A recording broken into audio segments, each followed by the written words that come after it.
Demi Moore remporte son premier Grand Prix d'interprétation aux Golden Globes 2025.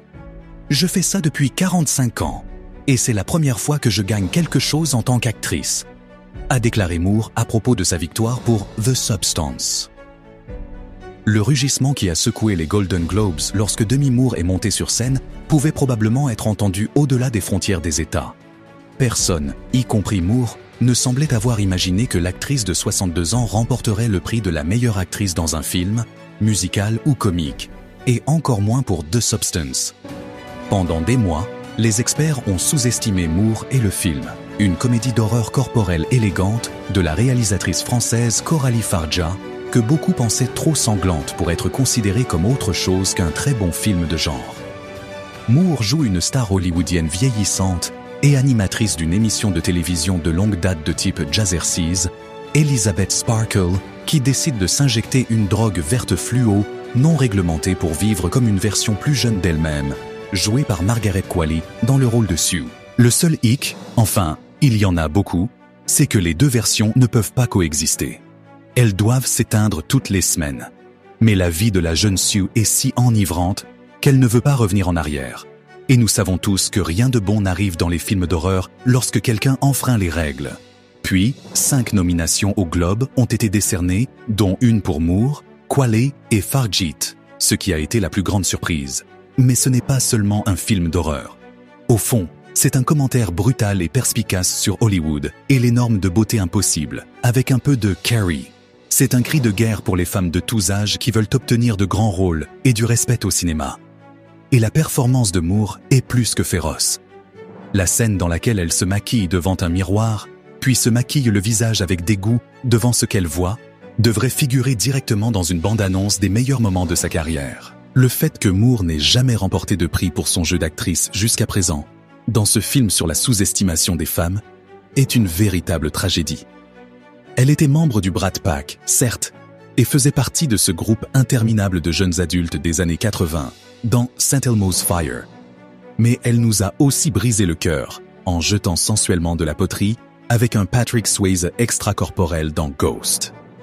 Elle incarne une féminité audacieuse, définissant essentiellement la célébrité des années 90, en apparaissant nue et très enceinte sur la couverture de Vanity Fair, en 1991, au sommet de sa gloire. Et cela a peut-être éclipsé son excellent travail dans Des hommes d'honneur et Propositions indécentes. Nous savons tout de ses mariages avec Bruce Willis et Ashton Kutcher. Pendant une décennie entière, il semble que les changements dans sa coupe de cheveux aient fait la une des journaux. Les électeurs des Oscars pensaient-ils simplement qu'elle était si célèbre qu'elle n'avait pas besoin de récompense? Il y a 30 ans, un producteur m'a dit que j'étais une actrice popcorn, a-t-elle déclaré dans son discours de remerciement au Golden Globe. Et à l'époque, j'ai fait en sorte que cela signifie que ce n'était pas quelque chose que j'avais le droit de faire, que je pouvais faire des films à succès, qui rapportaient beaucoup d'argent, mais que je ne pouvais pas être reconnue. Qu'a-t-elle donc eu le droit d'avoir? Elle a obtenu une nomination au Globe pour Ghost en 1991 et une autre pour son rôle secondaire dans le téléfilm If These Walls Could Talk en 1997 et a remporté quelques People's Choice Awards à cette époque, mais rien de la part de ses pairs, et depuis lors, elle n'a eu que très peu de rôles dignes d'une récompense. Elle a cependant remporté 4 Razzies, décernés pour le pire jeu d'acteur d'une année donnée. Au cours de sa longue carrière, c'est choquant.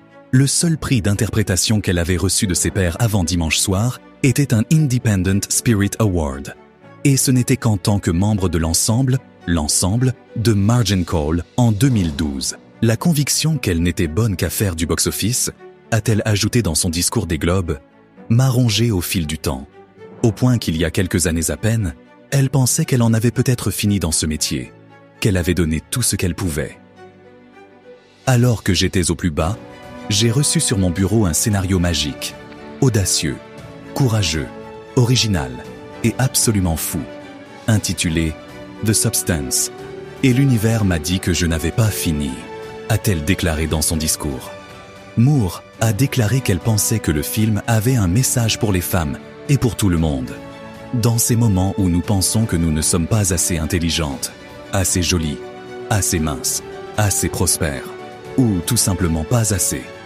Elle a continué. Une femme m'a dit « Sache que tu ne seras jamais assez, Mais tu peux connaître la valeur de ta valeur si tu poses simplement la règle.